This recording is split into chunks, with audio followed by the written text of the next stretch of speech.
Welcome back, everybody. Today we're going to talk about abelian varieties over finite fields. So, as you have seen in Anna's lecture, you have seen already the definition of what an abelian variety is, what a morphism between abelian variety is, what are isogenies, these special kind of morphisms that are going to be very important today. And you've seen all these definitions over a general field with particular focus to the complex number. So you have a concrete example where to work on. We are not going to repeat all these definitions, of course, and we are going to focus, as what is written on the board suggests, to abelian varieties defined over a finite field fq, where q is some power of a prime number p. Okay, so a field of characteristic p, which is finite. Great. Recall, if you remember from what I said at the very beginning, quite a while ago, that our goal was to classify isomorphism classes of these abelian varieties in terms of fractional ideal, or better, ideal classes. Okay, so this is our final goal. But this is quite ambitious and we need an intermediate step. Namely, we need to first focus on a coarser classification. We are going to classify the abelian varieties over finite fields up to isogeny. Okay, recall, maybe it's good if I just quickly remember you what an isogeny is. So an isogeny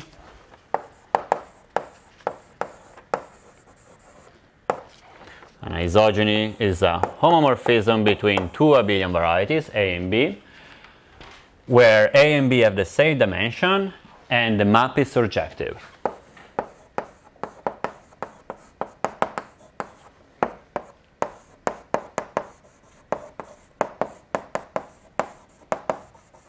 So these two conditions are one of the equivalent definitions of an isogeny. And one of the particularities of isogenies is that they have finite kernel.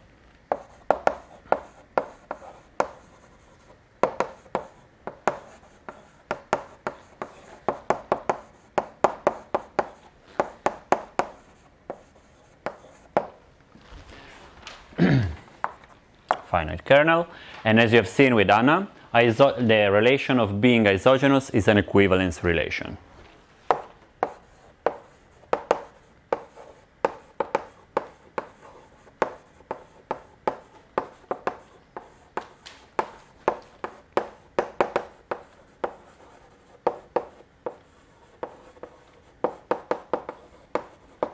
And so today, as I already anticipated, we are going to focus on understanding and computing the isogeny classes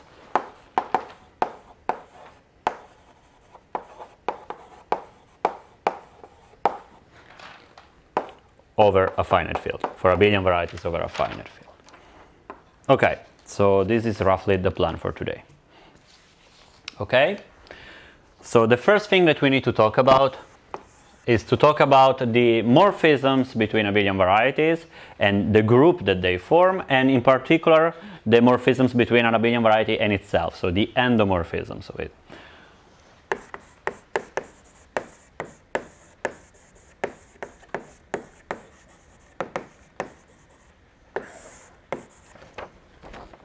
Okay, so let's take two morphisms, f and g,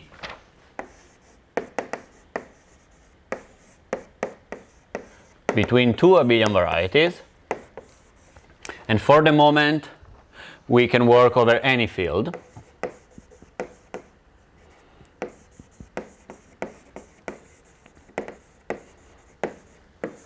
So A and B are abelian varieties over some field K.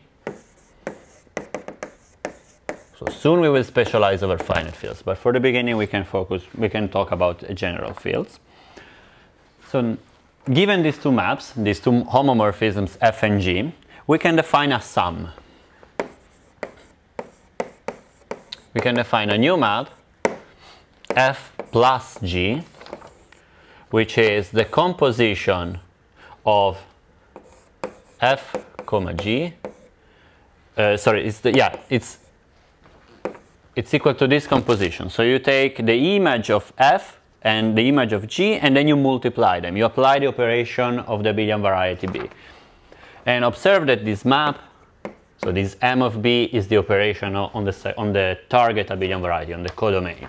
And observe that this is a new map that also goes from A to B. Okay. In particular, this operation, this addition of maps induces a group structure, an abelian group structure,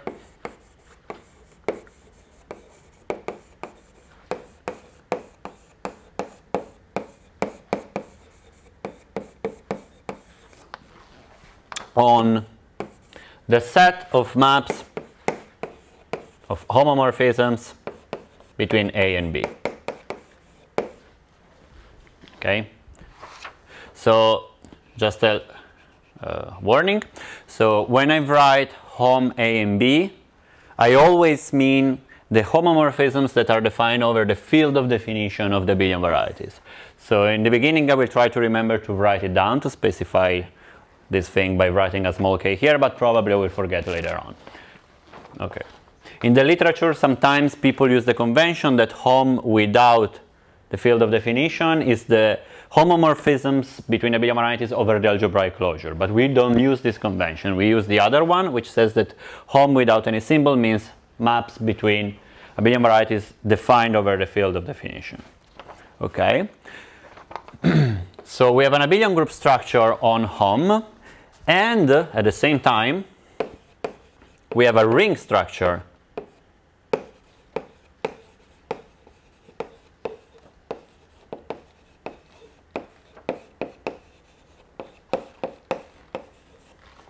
on the endomorphisms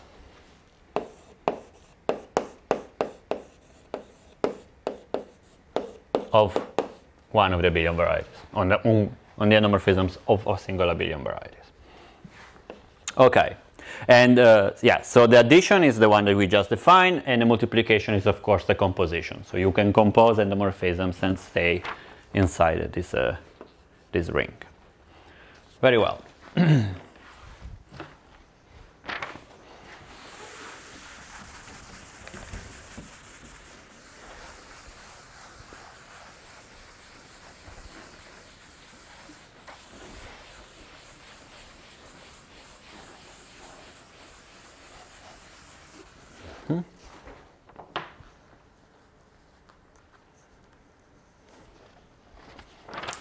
Okay, now remember that with Anna you discussed isogenies, and in particular the multiplication by an integer, and it was said that multiplication by an integer is in particular an example of isogeny.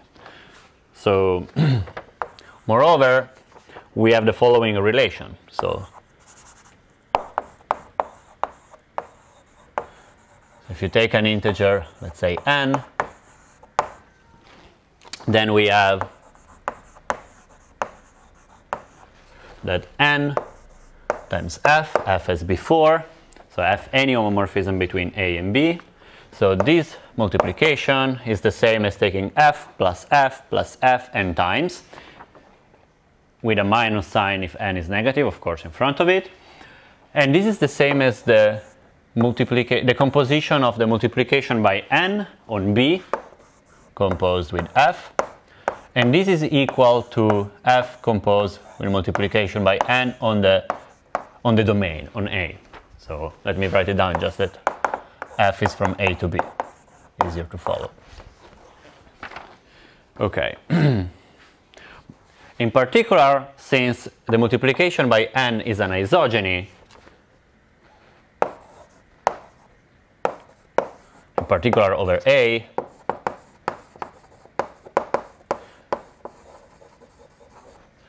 as you said with Anna, is an isogeny, so in particular it is surjective.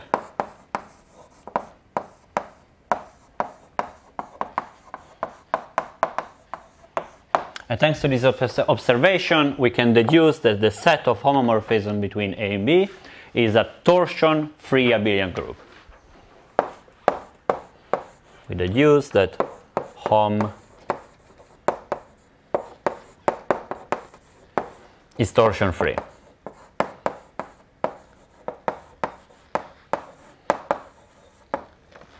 In other words, there is no homomorphisms that it's killed by some multiplication of n. There is no such thing. All right? And in view of this, we define the following two sets, the following vector spaces. So hom k0 between A and B, and this is going to be the homomorphisms between A and B tensored with Q. So this is an abelian group, and we create a vector space, a Q vector space out of it. And similarly for the endomorphisms.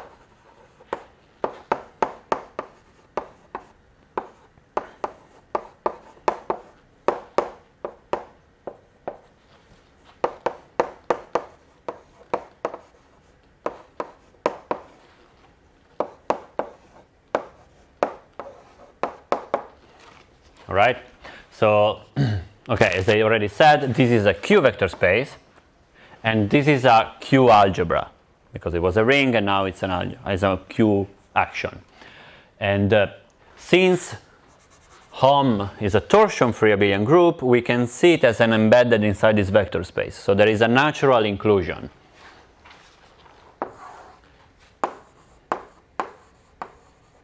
So we have natural inclusions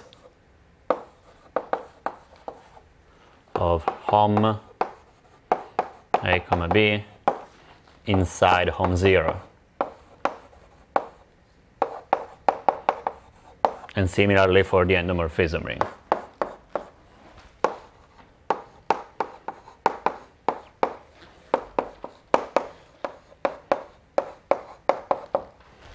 Okay, cool.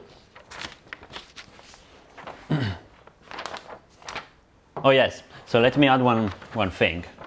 So if you look at the definition for a little bit, you can see that the isogenies are precisely the maps that are invertible in here. So remark. So isogenies in hom A comma B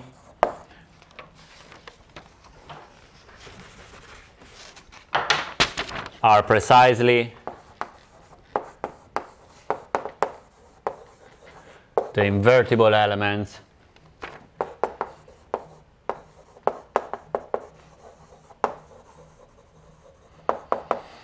of hom 0 A comma B. And similarly for the endomorphisms. Okay, cool.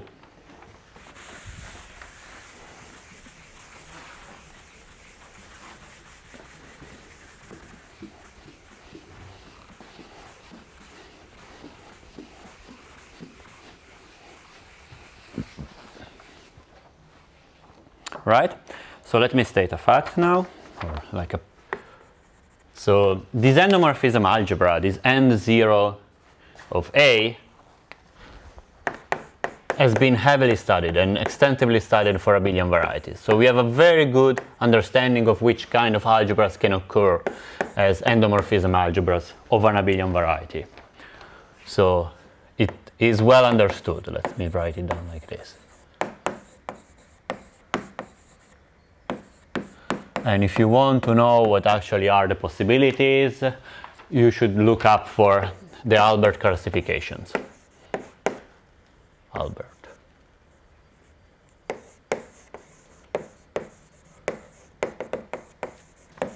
So we know exactly which algebras can occur for abelian varieties in characteristic 0, the one that can occur in positive characteristics. The two sets are not exactly the same. That's an interesting fact. We are going to say more about that later. But yeah, this is something that we know well. We are not going to discuss it today for time reason, because it's a big topic, but you're very welcome to look it up by yourself. Nevertheless, it's important that we can still derive some consequences that are very useful for our purposes today out of this Albert classification. So the first theorem that is quite important for us is what is called the Poincaré splitting theorem.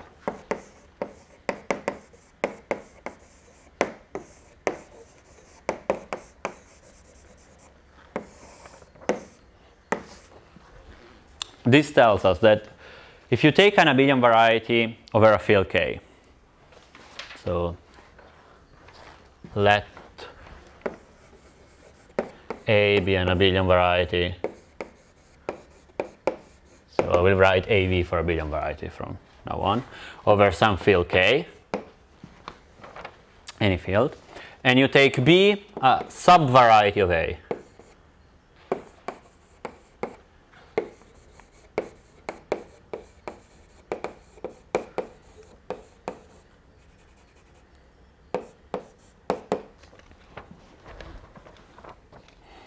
Then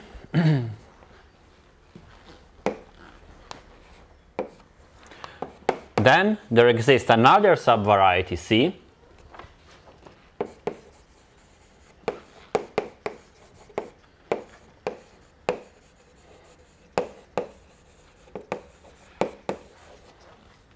an abelian subvariety, sorry, I should be precise, abelian subvariety C of A, such that the natural map from B times C, so the product of these two abelian varieties, to A, so the map defined by taking a point here in B and taking a point in C and sending it to the multiplication of the two.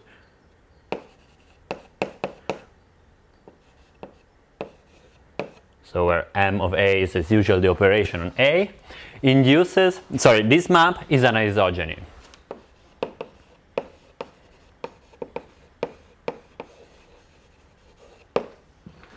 Okay, so this theorem tells us that if you take a subvariety, then up to isogeny you can write A, so there is an isogeny, up to isogeny you can write it as A as B times something else. So you can sort of start decomposing this abelian variety. And this brings us to the following definition. Okay. So definition, we say that an abelian variety over a field K, so an abelian variety A over K over a field K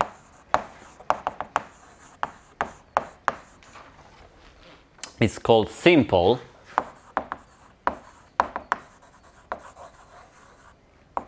over K if there are no proper non-trivial abelian subvarieties.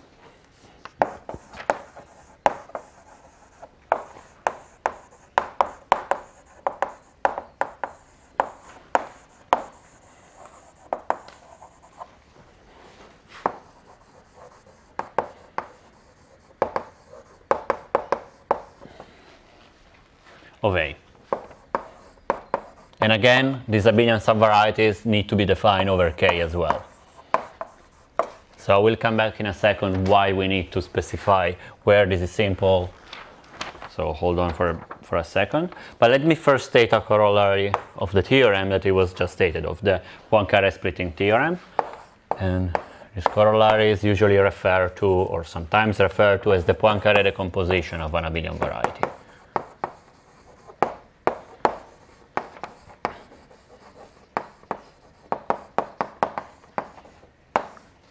So given A as before, so let me just write A over K, an abelian variety over K. So there are simple and pairwise non-isogenous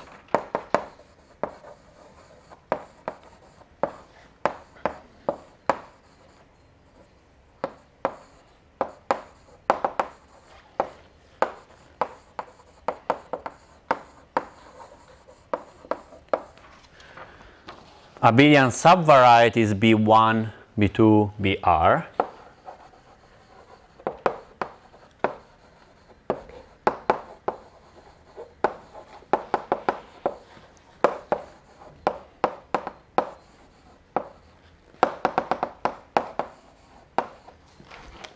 of A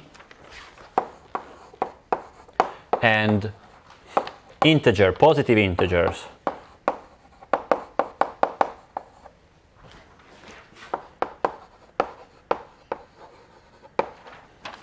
E1, E2 and ER, such that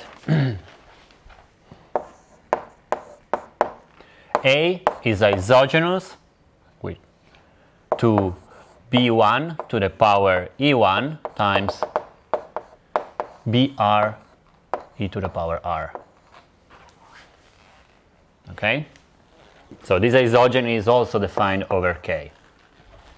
And as I said, this symbol is going to be used to denote isogenies between abelian varieties.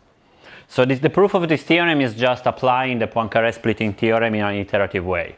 So you just apply it once and so on until you reach like that the factors are all simple.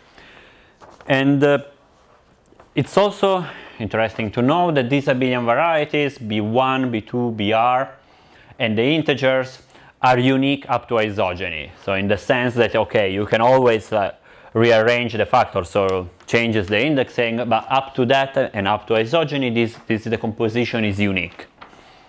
So this is quite important. And it tells us that an abelian variety can be split into simple factor as long as you allow isogenies. Okay, now let me add a remark that is quite important when you work with non-algebraically closed field.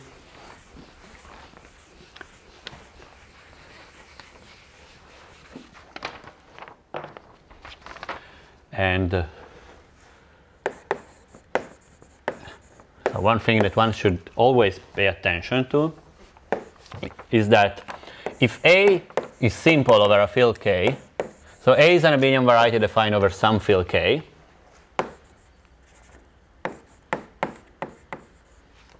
and then let's assume that A is simple over K,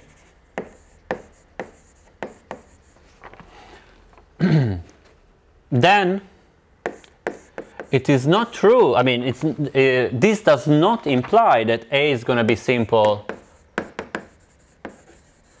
over field extensions.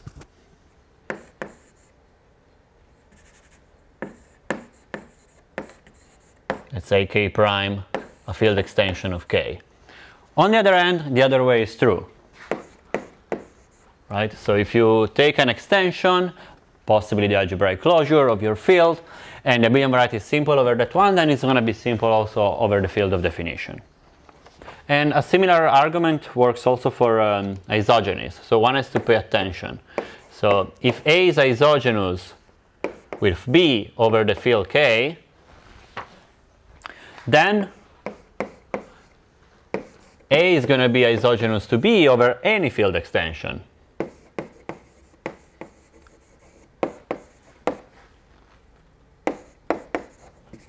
So if you take a field extension K prime of K, then this is still going to be true because this map, the isogeny, is defined over K. So of course it's defined also over K bar. But the converse is not true. So it's possible that you have abelian varieties that are not isogenous over the field of definition, let's say Fp, and then you move to Fp bar, and there they become isogenous. So that's something that can happen, and one has to pay attention about it. Okay, cool.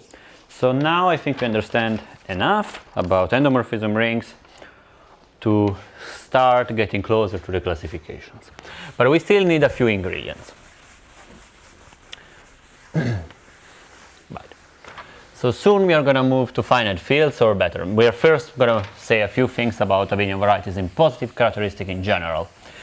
But as an intermezzo, I want to first make a quick comparison between abelian varieties over the complex numbers and what does not work over positive characteristics. So let me just write down very quickly things that you have already seen in Anna's course.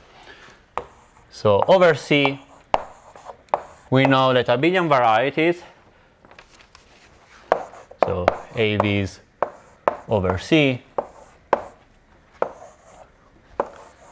are complex tori with an extra structure, with the Riemann form.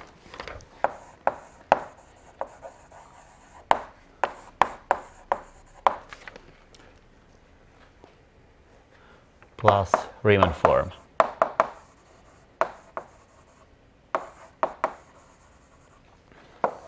And this association, the one that takes A, you take the complex points, and then you write the analytical representation.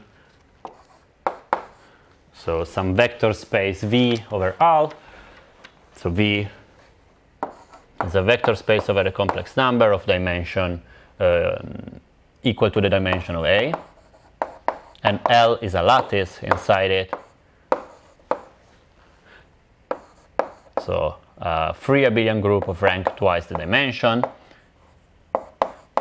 So what I wanted to say is that this association is an equivalence of categories.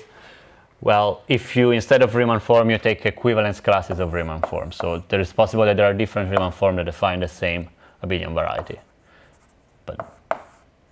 So let me just write between parentheses, and let me say that this is an equivalence of categories. So we can go back and forth.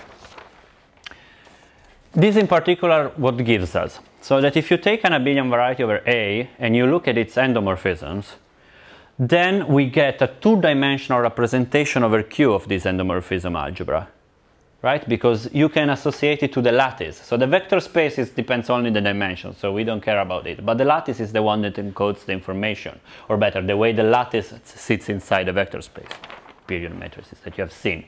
So this gives a two-dimensional representation of the endomorphism algebra of A over the rational numbers. So when you tensor the lattice with Q, right? So this is nice because this is actually an equivalence of categories. But unfortunately, in positive characteristic, life is harder. This does not work. And as Serre pointed out, in positive characteristic, we have like some wild objects.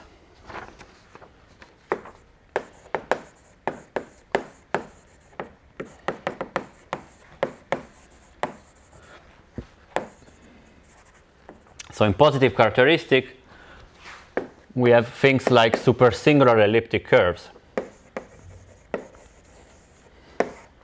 So this example, I think it goes back to Serre, maybe.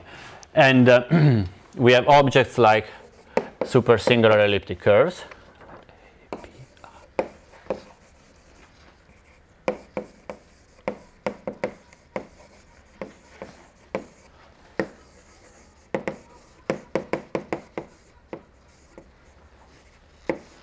Over, let's say in this case, let's say that our field of definition is the algebraic closure of Fp, and such objects have an endomorphism algebra which is quaternionic. It's a quaternionic algebra.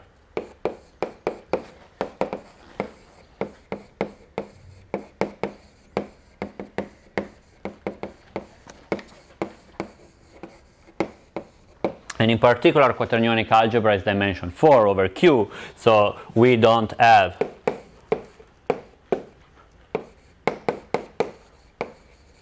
a two-dimensional, we cannot have a two-dimensional representation of such algebra over Q.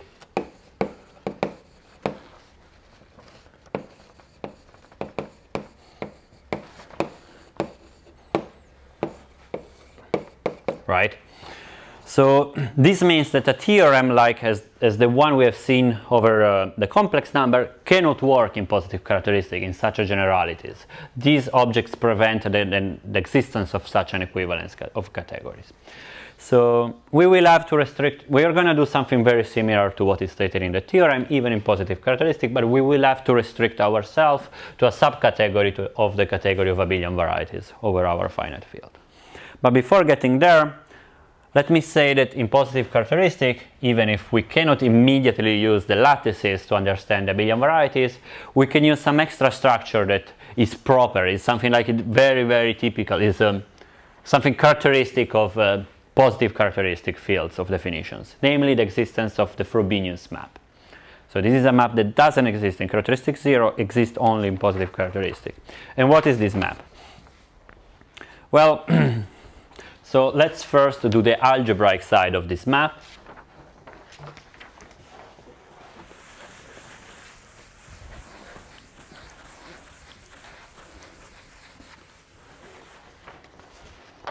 So let K now be a field of positive characteristic.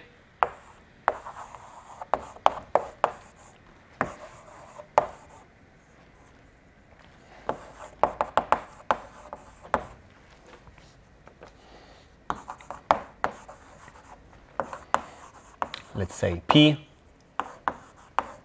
a prime number, then this means that the natural map from Z to K as kernel the prime ideal of the integer generated by P. In other words, we have an exact sequence like this one, which equivalent can be stated as Fp is a subfield of K, right? So this means, this is exactly what does it mean to have positive characteristic. So examples, well, maybe you have already seen them in the course of Riesenthaler, of Christoph. Examples of such fields are the algebraic closure of Fp, finite fields with Q elements, as we have already seen before, where Q is a power of P. Or you can also have transcendental extensions, you know, Fp with a variable, things like that. Great. And the peculiarity of these fields is that the map, that takes any element x in the field and sends it to its p power, so taking p powers, is a ring homomorphism.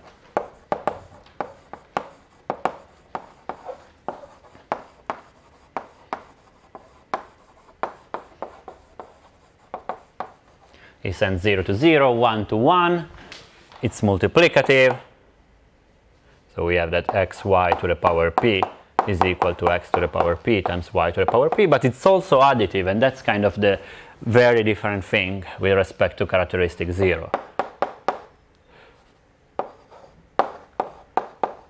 We have that x plus y to the power p is equal to xp plus yp. And the reason is that all the intermediate terms in the expansion of this form, they all are divisible by p, so they all disappear because p is equal to 0 now. So we have this thing, and this is as I said, it's a ring homomorphism, and it's incredibly important to study ring and geometric objects in positive characteristic, and we give it a name. The name is the Frobenius map. This is the Frobenius of K. Great.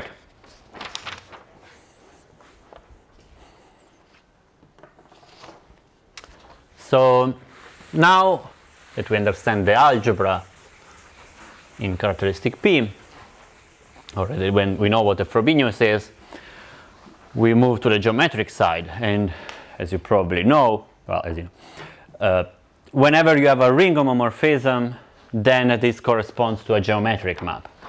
So I'm going to use the language of scheme to be very precise in what I write on the board, but if you are not familiar with it, don't worry, just pretend that our scheme is a variety, and everything will go through.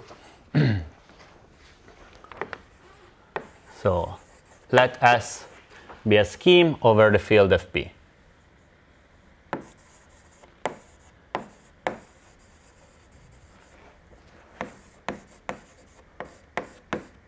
Over the finite field, the prime field Fp.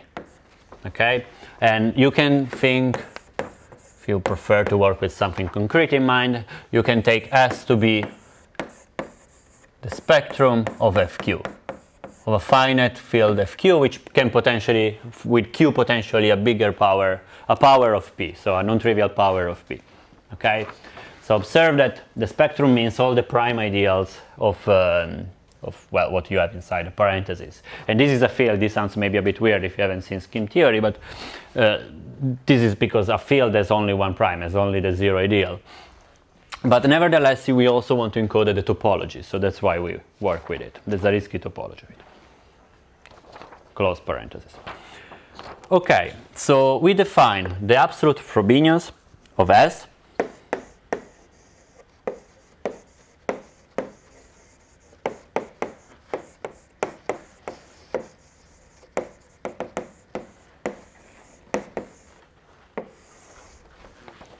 to be the map,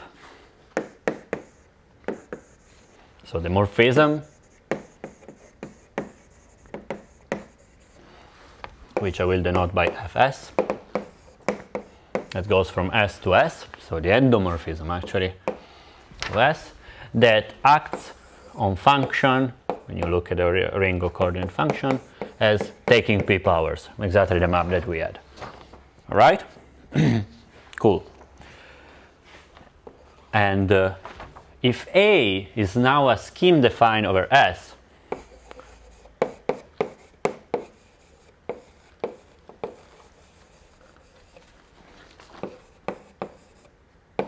and you can keep in mind A, for example, an abelian, as you want to, if you want to have an example in your mind, you can think of A, an abelian variety over FQ, for example.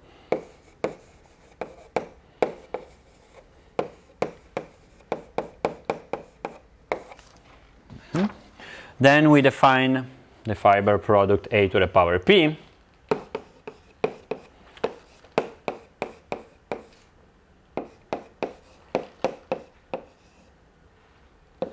which is induced by the Frobenius of S.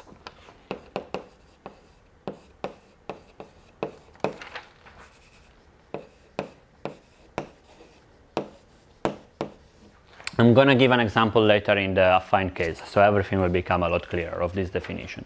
But in practice it means that you take the equations on the affine patches of this scheme and you apply the Frobenius on them. We'll see it more carefully in the example. All right, so we know what A to the power P is now.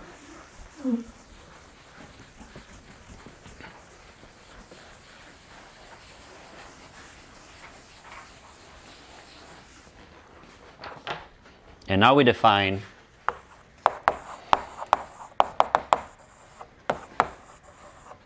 the relative Frobenius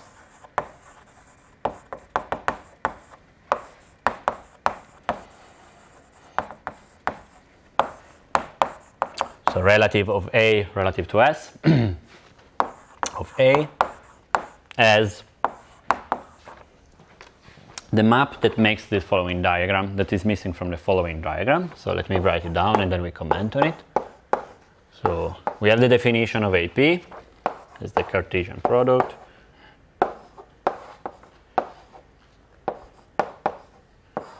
Right? So A is a scheme over S, and this is the structure map. This is as the structure map of A to the power P to S. And then we take A and we consider the absolute Frobenius of A. Okay, so the map, so when we look at A as a scheme not over S but as a scheme over P, and we take its absolute Frobenius there, then again here the structure map, and by the property of by the universal property defining A to the power P, we know that there exists a map here, exists a unique map that makes this diagram commute. And this map is the relative Frobenius. Okay, we're almost there to define the Frobenius endomorphism.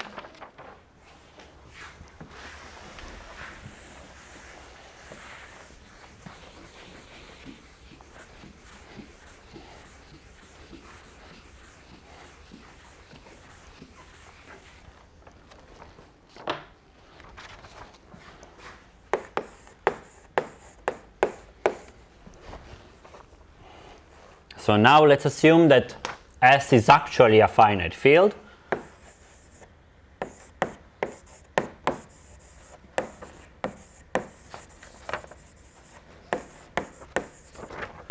And I need to know what is Q. So I'm going to write Q as P to the power R. Oh, sorry, P to the power N. I want to change my notation.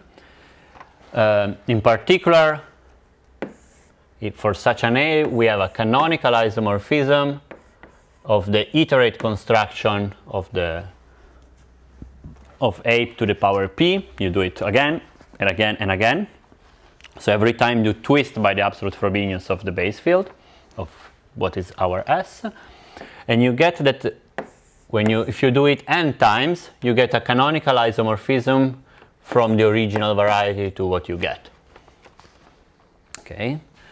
So for such a scheme, we define the Frobenius of A without any adjective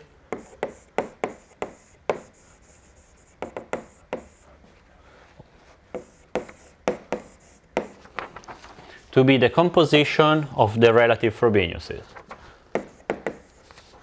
So, and we denote this by pi of A. So you take A, you apply the first relative Frobenius,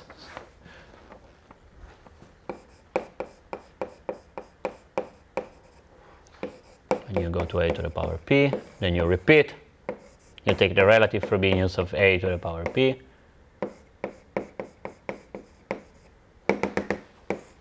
up to the last one, A to the power Pn, and then you compose with this canonical isomorphism that I mentioned.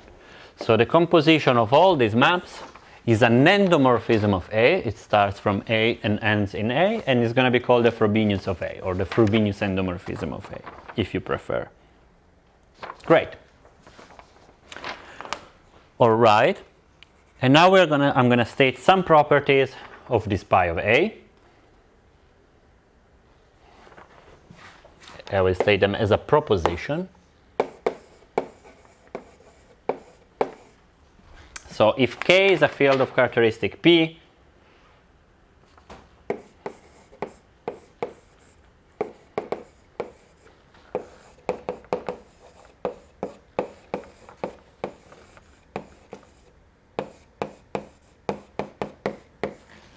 a prime number, and A is an abelian variety over K of dimension G,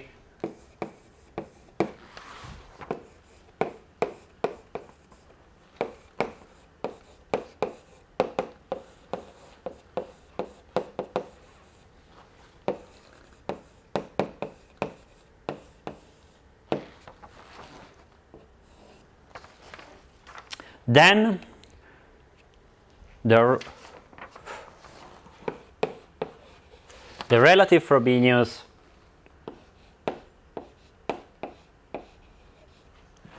of A over this field K is an isogeny of degree P to the power G.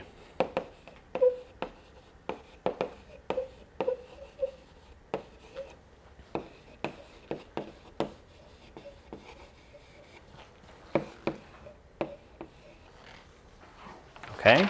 Moreover,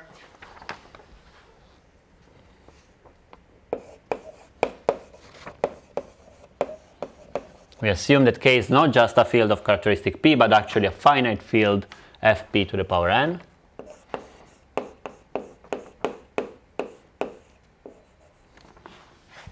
Then the Frobenius endomorphism pi of A that we've just defined is an isogeny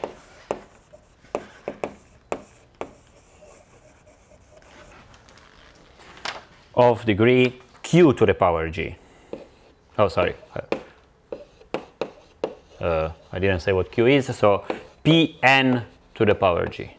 So P and G. Okay, so the size of the field to the power G. Okay. All right. So in a similar way, and in which we define the Frobenius endomorphism, we can also define another map that goes in the opposite direction. So more precisely, we have a relative version of the map that I'm going to give a name in a second, and we're going to denote it by A, V of A over K, and this map goes from AP to A instead of than A to AP. And the definition, the property of this map, the characterizing property of this map is that the composition with the relative Frobenius of this map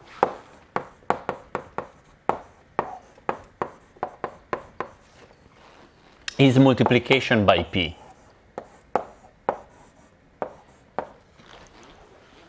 Okay? And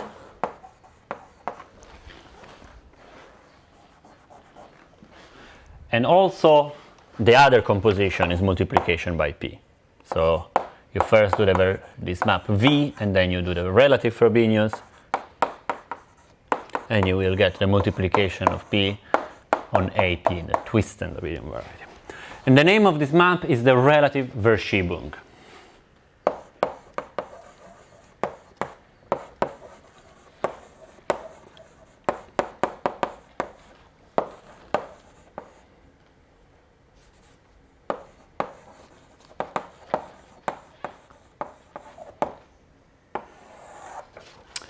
Okay, if the field is finite, we can iterate in the same way as we did for the relative Frobenius, and we get also another endomorphism of the Abelian variety.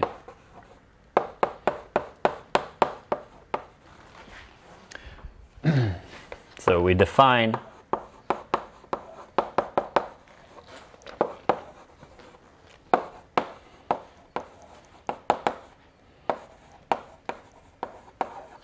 the Verschiebung of A as the nth iterate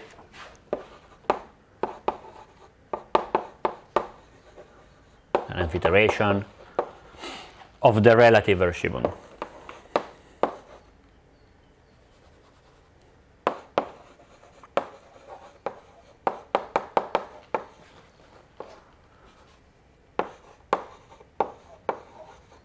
Okay, so we have these two special maps.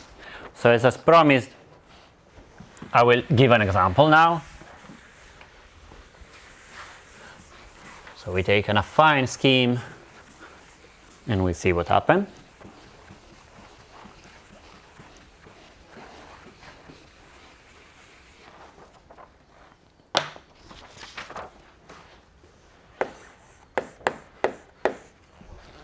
So let S be an affine scheme, so the spectrum of some ring.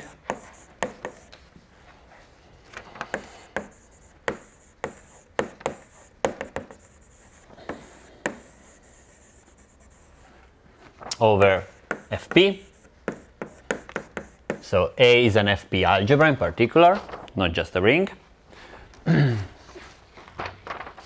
And consider X to be the spectrum, the variety defined by cut by some ideal into the polynomial ring in n variables with coefficient in A.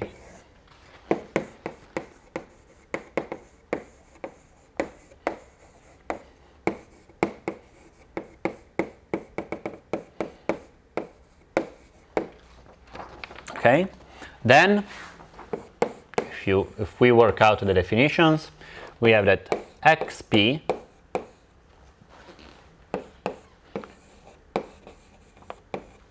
is equal to the spectrum of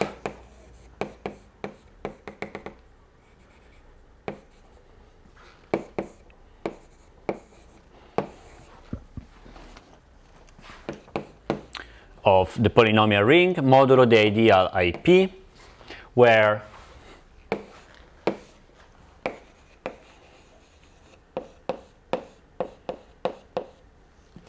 is defined as the polynomial, the same polynomial that defines A, but with twisted coefficients.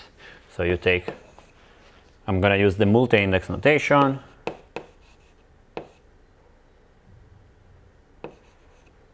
So for every coefficient is raised to the power p.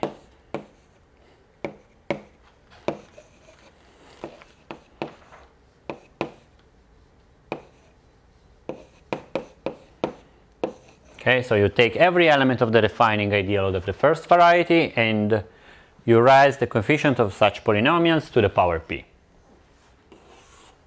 All right? Then the relative Frobenius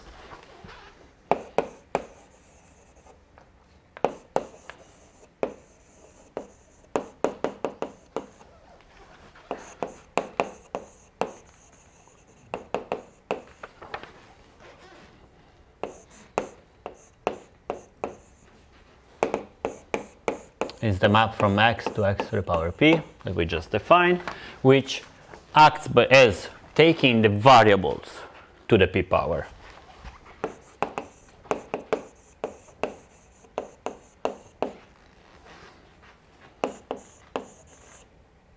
So it's induced by the A algebra morphism that takes each variable ti and sends it to the pth power.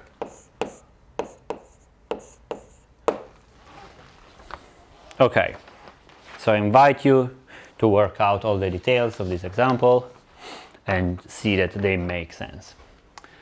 Great. So now we know what the Frobenius and the Verschiebungs are. And as I already said a few times, this Frobenius endomorphism is a particularly important map. It's a very special map because it encodes a lot of the arithmetic properties of such a variety, Okay, now it's time to talk about the Weil conjectures.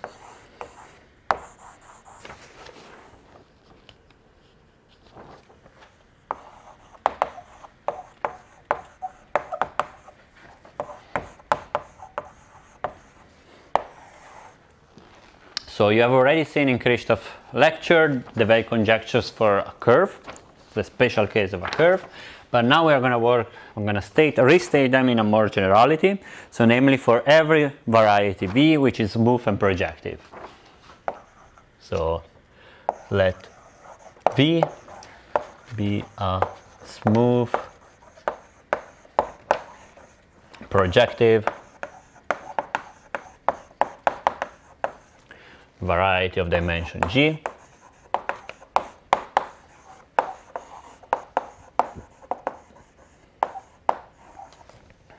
Defined over a finite field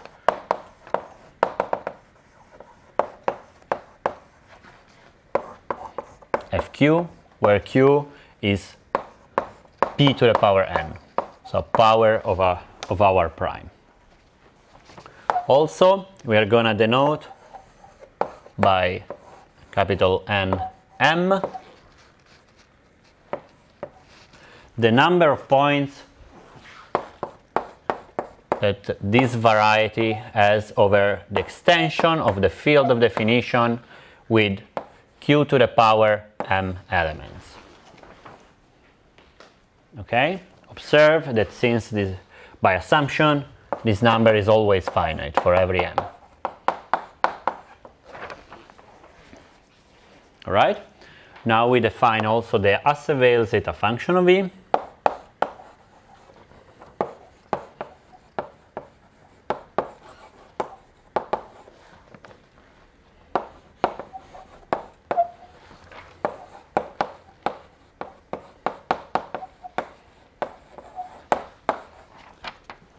And so this is zeta of V. We're going to use t for the variable, and this is defined as the exponential of the sum over positive m's of the number of points of the varieties over fq to the power m, normalized at m, and then we put the variable with m. Okay, so this is the definition of the zeta function. So observe that from the zeta function we can recover back the number of points by derivation, well, by an easy manipulation, not just derivation. Let me write it down explicitly for you.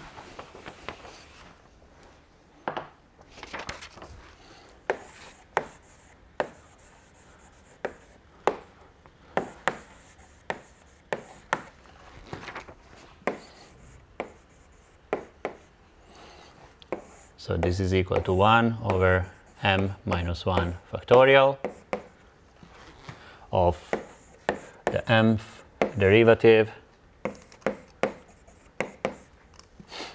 of the log of the zeta function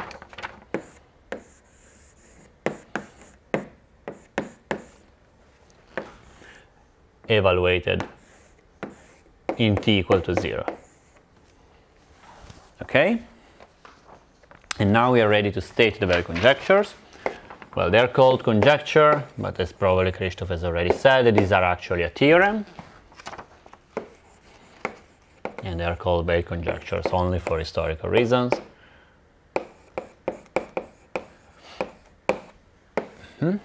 So the first one is the rationality. It's usually referred to as the rationality of the zeta function.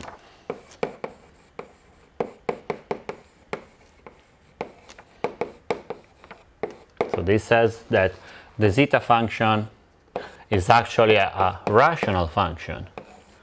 This means like can be expressed as a ratio of two polynomials with q coefficients.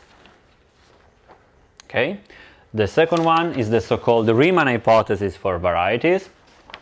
I need more space for this one.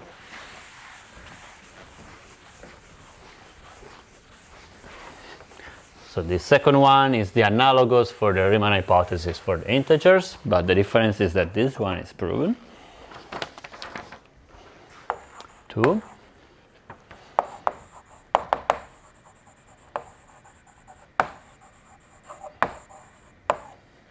The Riemann hypothesis. So we know that we can write the zeta function as a ratio of two polynomials, and in particular we can write it in the following way.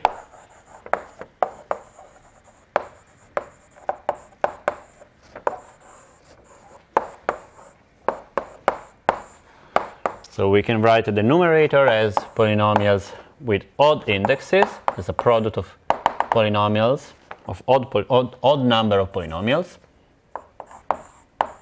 No, sorry, a polynomial, polynomials with odd indexes. They don't need to be an odd number.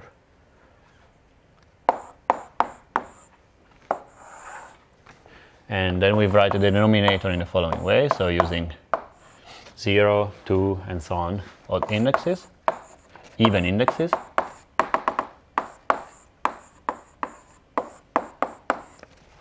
Okay. And all these polynomials are going to have integer coefficients.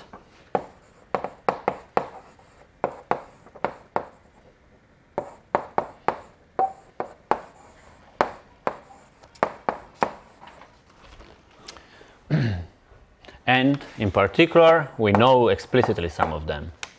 I'll show you most of them. So in particular, P0 of t is going to be equal to 1 minus t. The polynomial 1 minus t. P2g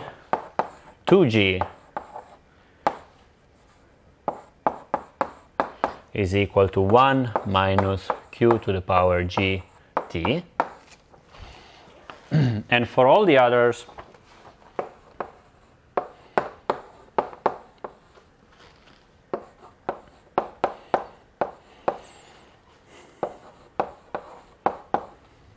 we have that pi of t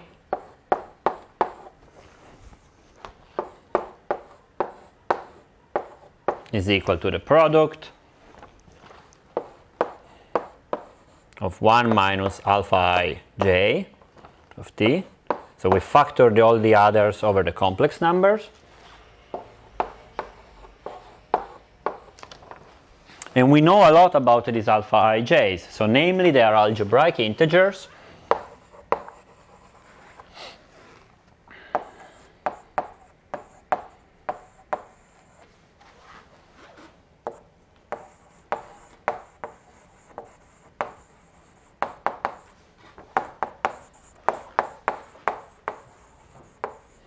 And we know also that the complex absolute value of all these algebraic integer is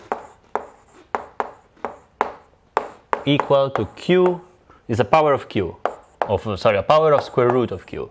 So in particular, the ith polynomial is going to have, inverse of the roots that have complex absolute values q to the power I divided by 2. So the square root of q to the power I. Okay, so this was the Riemann hypothesis. Then there is a functional equation.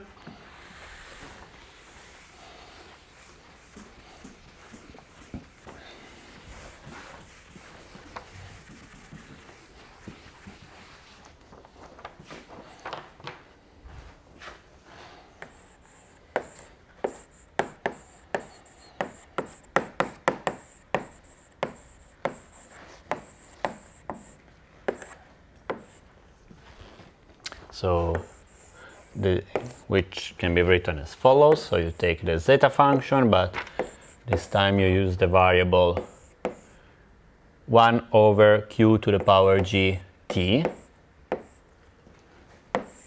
and this is going to be equal to plus or minus q to the power g times chi. I'm going to tell you in a second what is this chi, divided by 2 of t to the power chi of the zeta function, the original one, and this chi that appears here and here is the Euler characteristic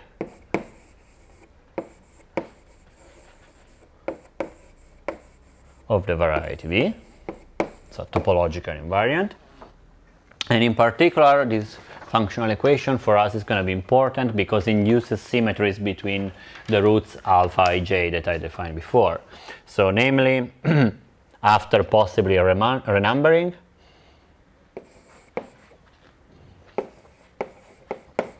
so after possibly reindexing, we have that alpha 2g minus I comma I is going to be equal to q to the power g divided by alpha I. And the fourth, I'm just going to write its name, I'm not going to say much more about it, I don't want to say much about it, is relates the Betti numbers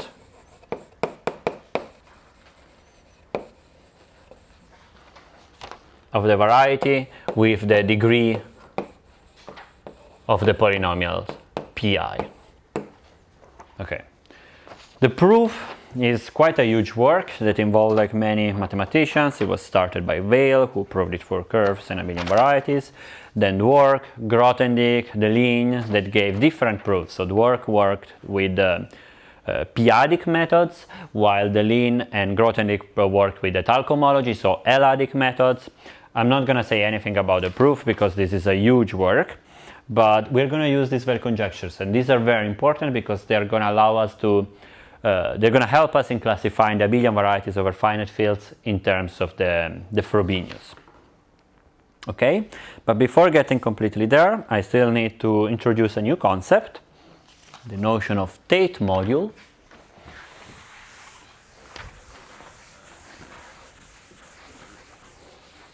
Of an abelian variety.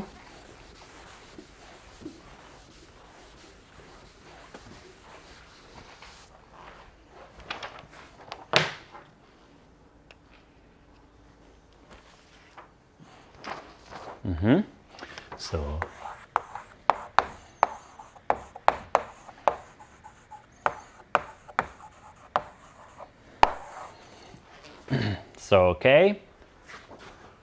Now let A be an abelian variety over a perfect field K.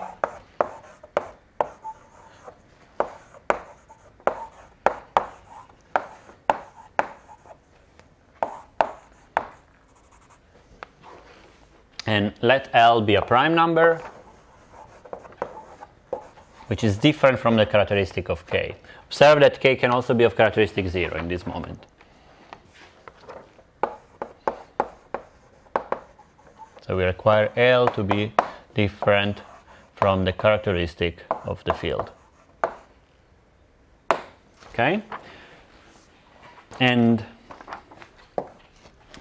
we know, so let's consider the kernel of multiplication by L to the power m. So you take a power of L, the multiplication by L to the power m, and we can look at the kernel of this map.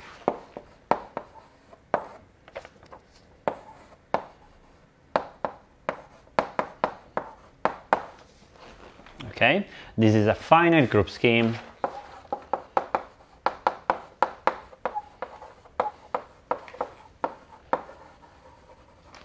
of rank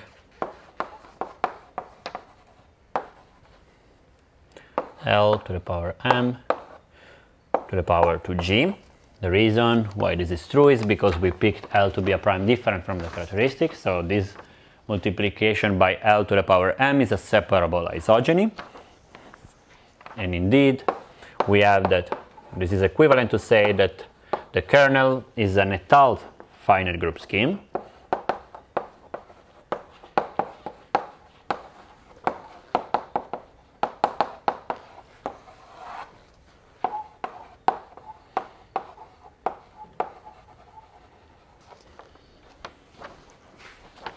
and this means that is uniquely determined. In particular,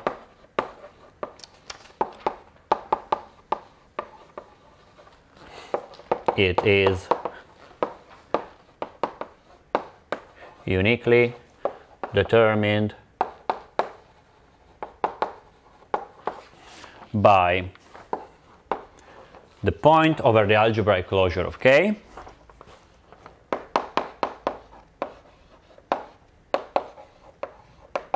together with the action of the absolute Galois group of K.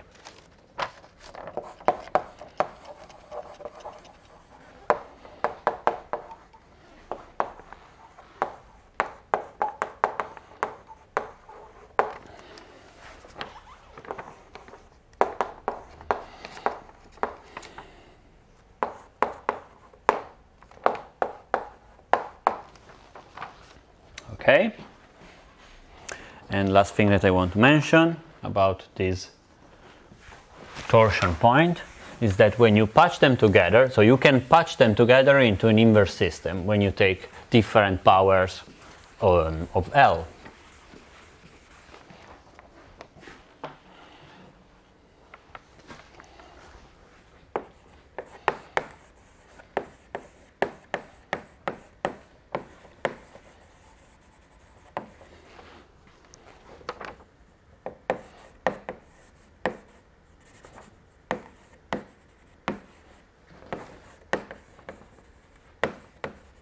So they form an inverse system, so we can take the limit.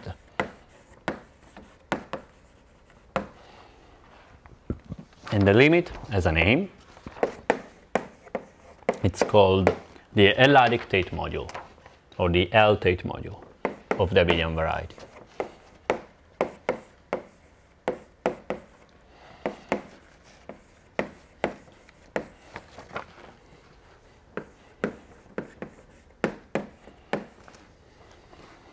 And it is denoted by TL of A. And it is, as I just said, the inverse limit of the L to the power m torsion points, where the limit is taken over the m, over the index m. Okay, let me give an example of what is this Tate module. And in the complex case, so if our field is C, then we know that we can write the Abelian variety using a torus. So a vector space over a lattice, let's say lambda. This is the analytic representation of the variety. And then the L-adic Tate module is lambda tensor with the L-adic numbers. Okay? So in this case, it's very concrete, even if the description is abstract. But the advantage of the definition is that it works over any field of definition, not just the complex numbers. Okay, so let me state a few properties of this module.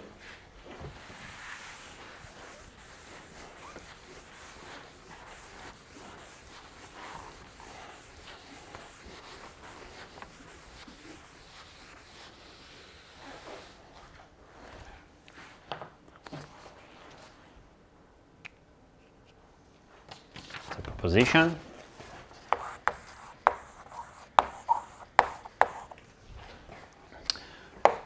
So the L-adic Tate module of a variety A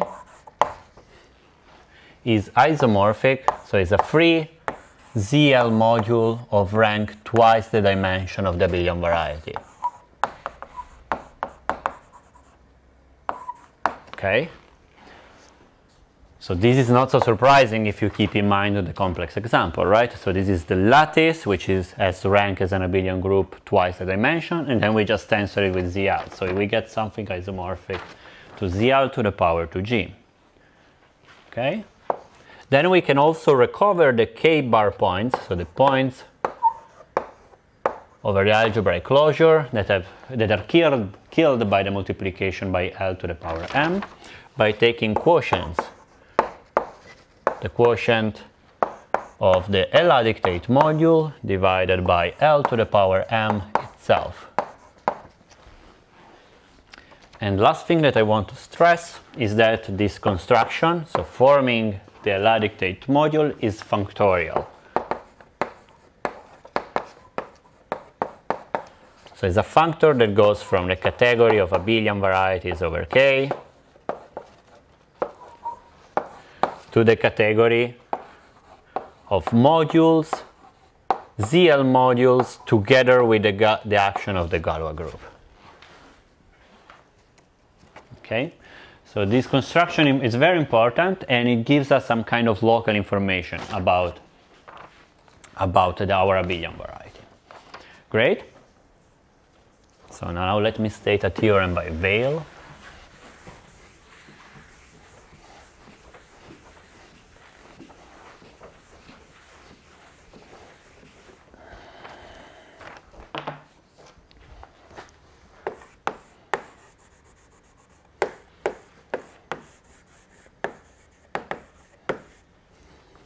Okay, so let A and B be abelian varieties over K.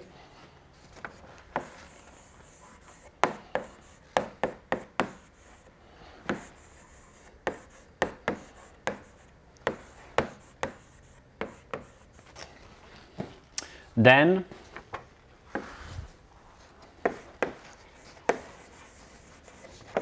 the natural morphism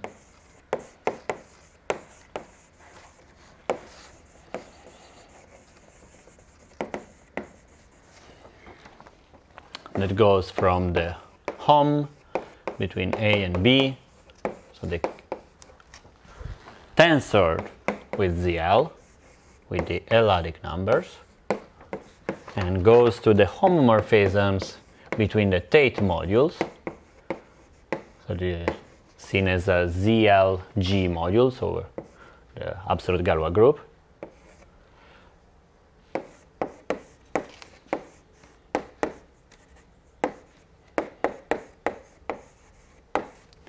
is an injective map.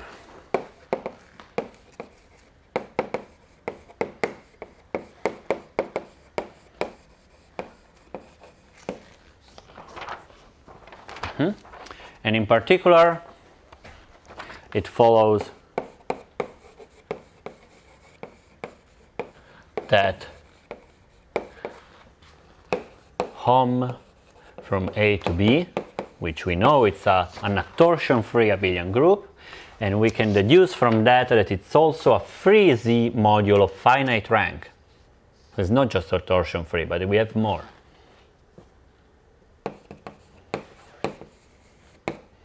So it's a free abelian group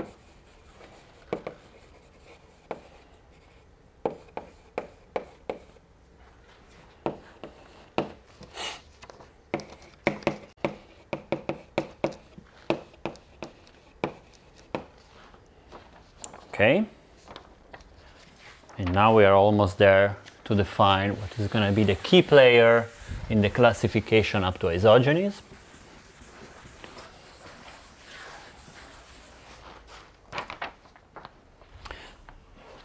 So as I said, the construction of the Tate module is functorial.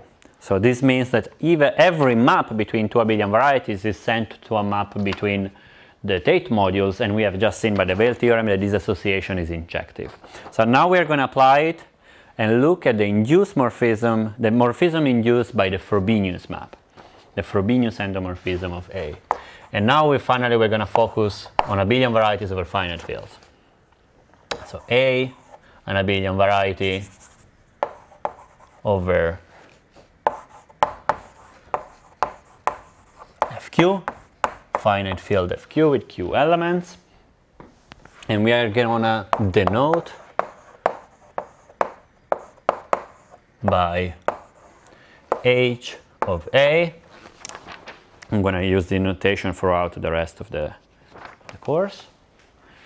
So H of A is going to be the characteristic polynomial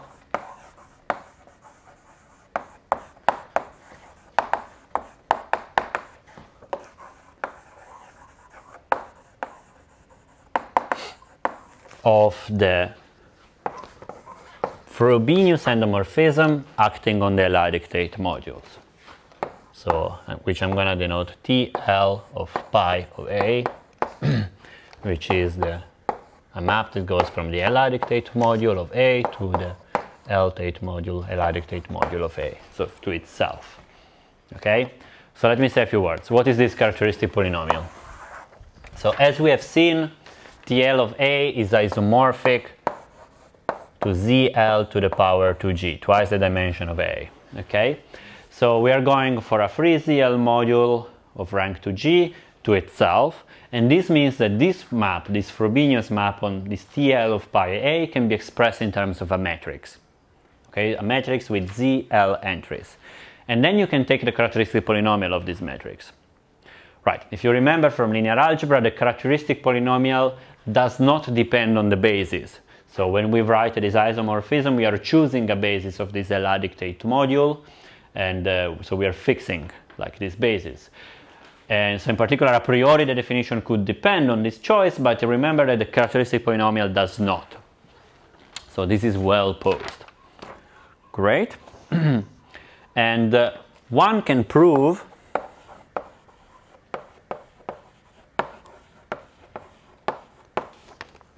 that h of A is P1, the polynomial P1 that appeared in the statement of the Weil conjecture, in the second part, if I remember correctly, in what we call the Riemann hypothesis for the varieties.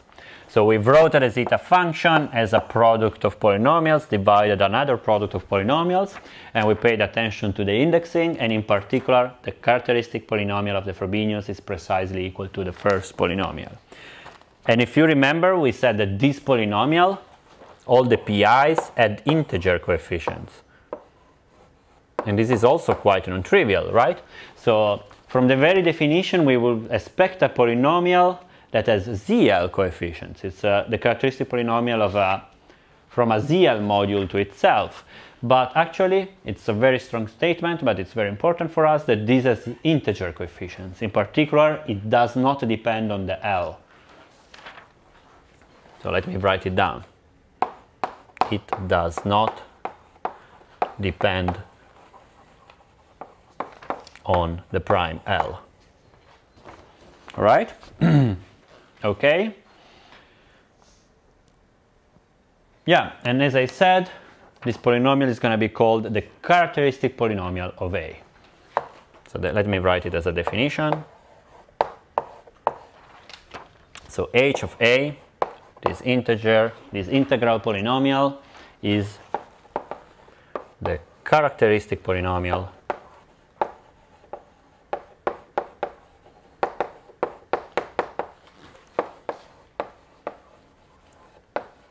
of the Abelian variety A, of our Abelian varieties over our finite fields. And now we are gonna study more properties of this Frobenius, or better, of this characteristic polynomial.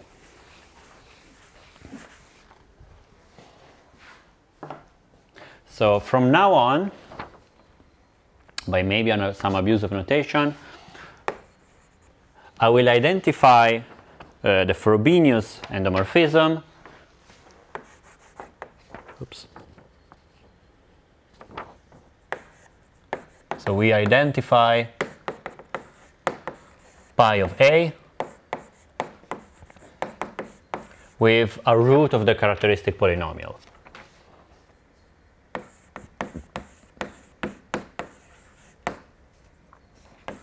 Of h of A. So this is, in particular, we're going to think of the Frobenius endomorphism as an algebraic integer. Okay, so let me be precise where I want to go, where I want to end up with. So recall that we had a decomposition of every Abelian variety into simple factors, into powers of simple factor. So write A, our Abelian variety A, as a product of powers of simple factor. Simple pairwise non-isogenoous factors.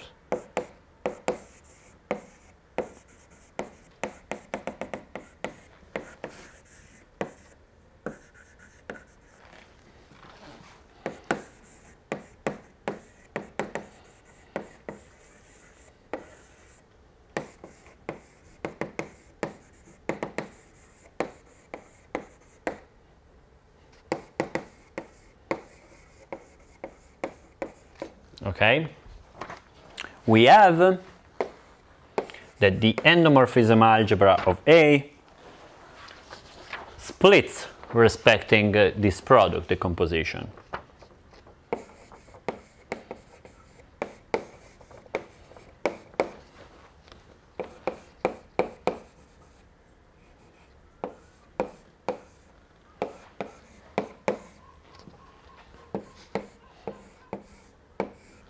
So it's equal to the product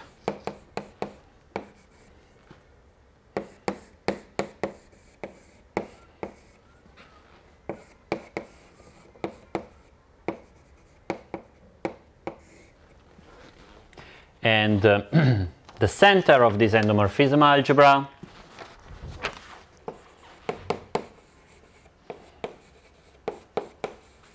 is the Q et al. Algebra defined by pi of A.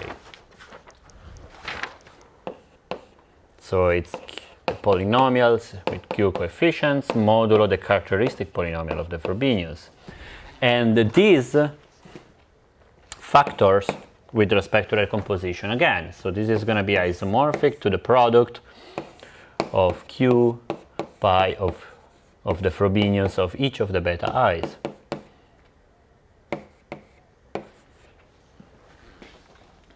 Okay. All right. Now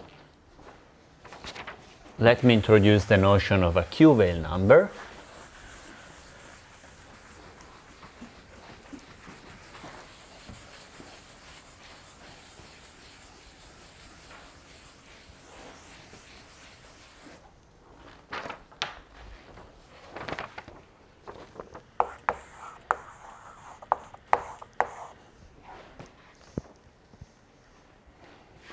So let me write the size of the finite field that we are working with as q to the power n. So let me just remind it because it's going to be important.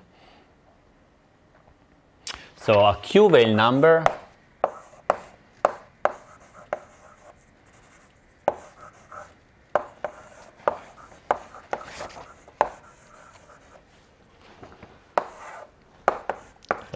let's call it pi, is an algebraic integer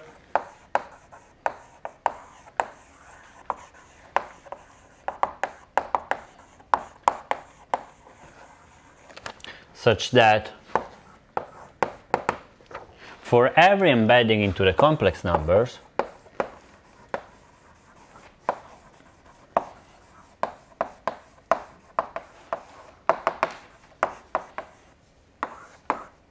so for every embedding from the field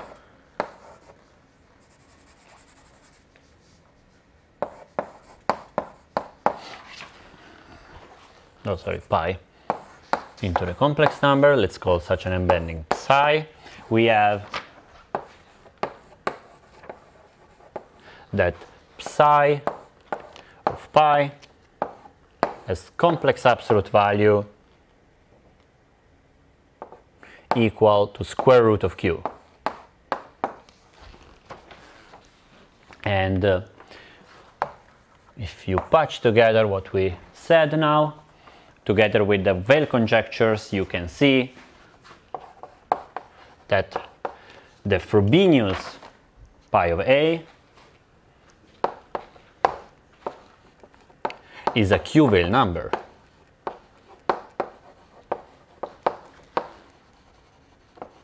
Again, by the second part of the Weyl conjectures. So we knew what was the complex absolute values of the roots of the polynomials that were appearing into the factorization of the Weyl zeta function as a rational function. And we knew that they all have a prescribed complex absolute value. And here we are saying, we are giving a name to the one of P1, right? So A, the characteristic polynomial we said is equal to P1. So the first polynomial, the polynomial labeled as P1 in that factorization. And in particular, this means that they have a complex absolute value square root of q, q to the power 1/2. Okay.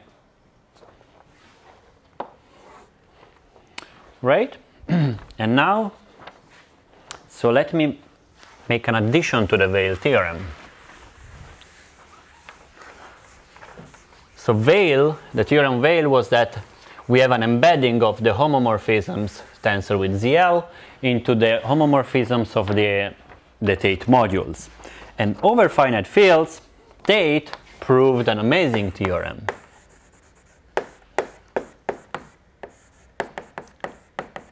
So Tate proved that if the field of definition is finite, so FQ, then the map is also a surjection.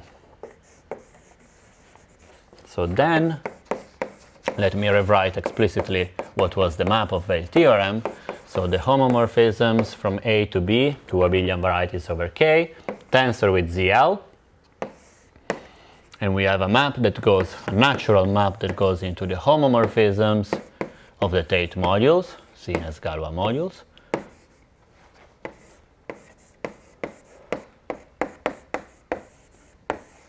And the statement says that this map is an isomorphism. So not just an injective, as we know that we already is, but also surjective. Cool, so this is very important for us. We're getting close to the isogeny classification. Another theorem by Tate, the proof of which relies on this statement, is the following.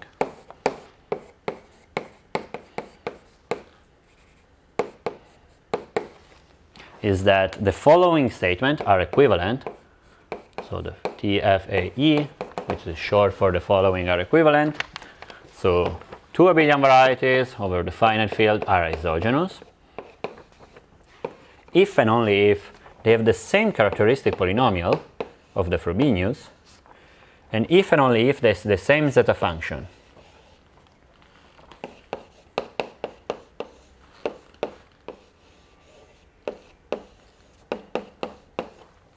Right? So this is fantastic because this tells us that if we know the characteristic polynomial and we can compare them, then we can determine whether two abelian varieties are isogenous even without having to look for any map between the two of them. So we just need to look at this very algebraic element, this h of A and h of B.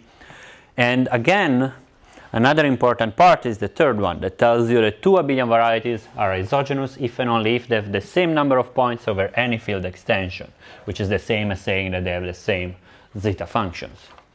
Okay, so this is really cool because now we can rephrase this statement in the following way. Actually, this is going to be half of the proof of the following statement, which is even stronger.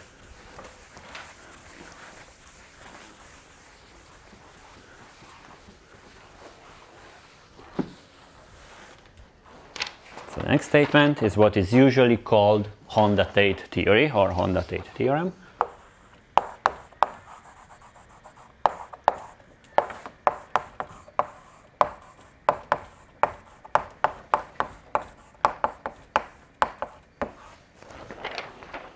So there is a bijection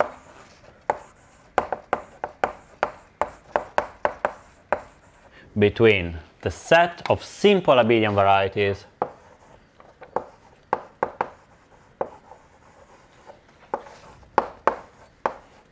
over FQ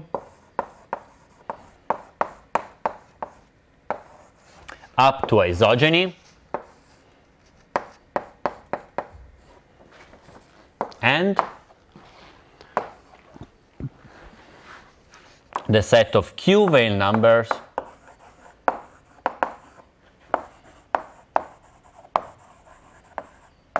up to conjugation.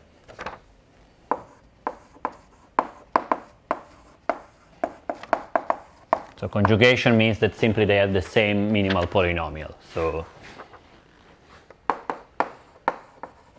algebraically they are indistinguishable.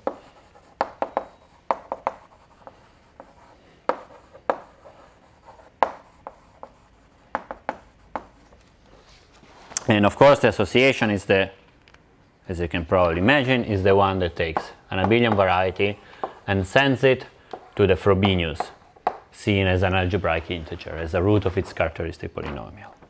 Great. So Right, so how does this relate to the previous theorem?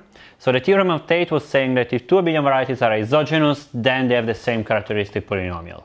Okay, so think about it. How does it work with respect to this theorem? So this tells you that this map is well defined and injective. All right, but here we are saying that this is a bijection. So it's not just injective, but also surjective. Right, so this means that for every q-value number, there exists a simple abelian variety that corresponds to it. All right? And the way I stated this on the Tate theorem is only for simple abelian varieties, but from what we said during this lecture, we can actually patch together a statement that works for every abelian variety going through the Poincare decomposition. So let me be more precise and write everything down.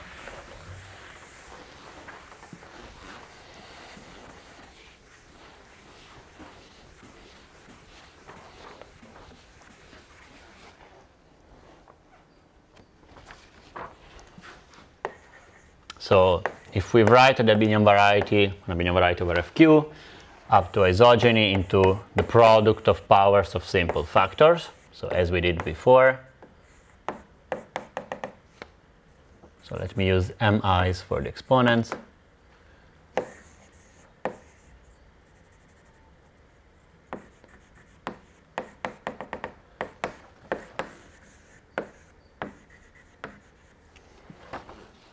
Okay, and also let me say that the dimension of A is equal to G, and we write also Q as P to the power n, as we did throughout today. Then one can prove, it's not hard, that the characteristic polynomial of A equals the characteristic polynomial of the Frobenius of B1 to the power m1, so the same power that we have in the Poincare decomposition, times the characteristic polynomial of B2 to the power m2, and so on. So you can say that the formation of the characteristic polynomial respects the Poincare decomposition. All right, and now these are characteristic polynomial of simple abelian varieties, right? So we can apply the Honda-Tate theorem that we have just written down. And also let me state, which I might not have been clear from what I said before, but it's already part of the Weil conjecture, that the degree of h of A is equal to twice the dimension.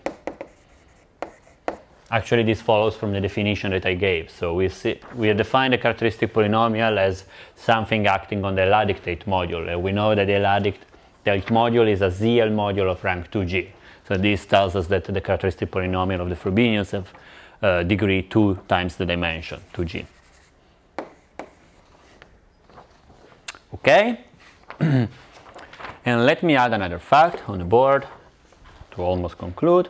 And it is the following statement. If B is a simple abelian variety,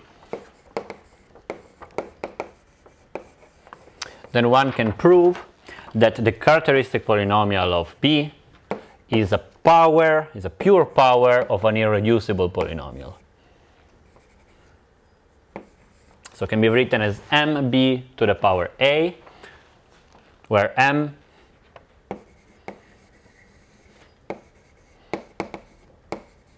is an irreducible polynomial.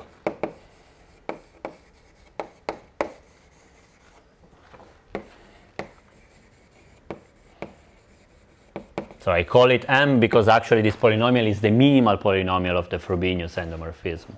So when you have a matrix, you know that you can associate to it a characteristic polynomial, but also a minimal polynomial. And the characteristic polynomial in this case is going to be a power of the minimal polynomial, a pure power of the minimal polynomial. Okay? So let me write it down. MB is the minimal polynomial of pi of B.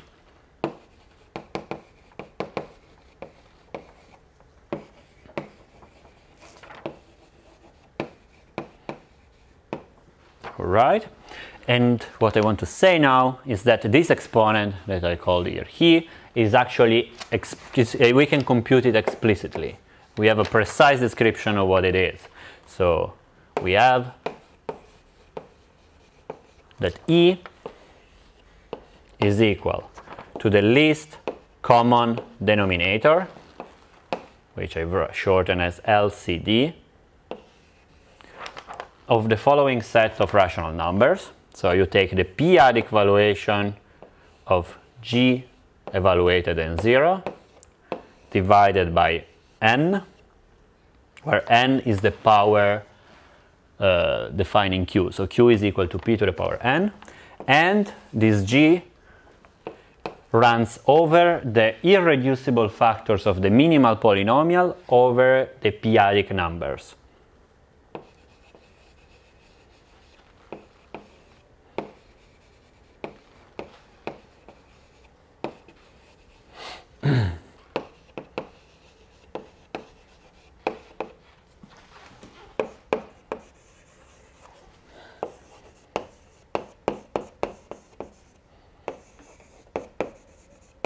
Of the minimal polynomial MB over the p-adic numbers QP. Okay, so we have a bunch of evaluations. You divide them by n, and then you simplify this fraction and you take the least common denominator. So you have a bunch of denominators and you take the least common of one of them, and this is going to be this exponent e. So maybe the definition is a bit complicated, and it actually comes from the local study of the endomorphism algebras. We are not going to go into that in any detail, but what I want you to remember is that this thing is something explicit. Okay, so let's patch everything together. What is the conclusion of all this story? Is that we can take the Honda-Tate theorem that I stated here for simple abelian varieties. So we can enumerate all the irreducible polynomial, so you take all the Q-Veil numbers and their minimal polynomials. I want to invite you to think that there is only finitely many of them. You take only the irreducible ones, and these are going to give you the simple abelian varieties.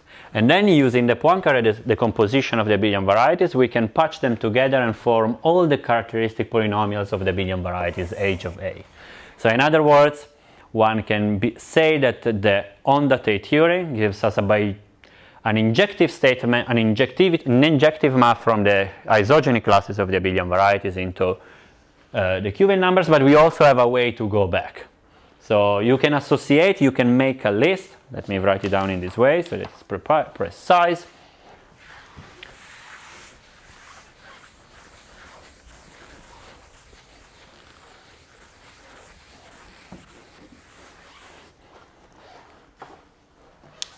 So for a fixed dimension G,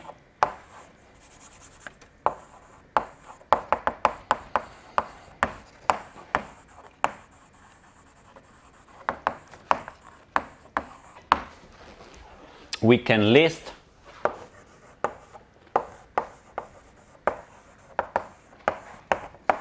all characteristic polynomial of Frobeniuses.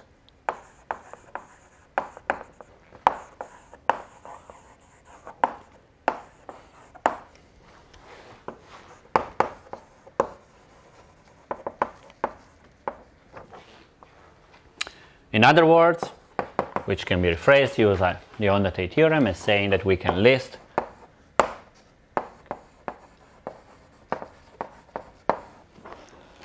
all abelian varieties over finite field over a finite field Fq of dimension G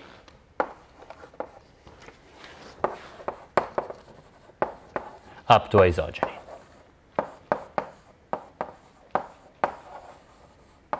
Okay. All right. This concludes what I wanted to say today.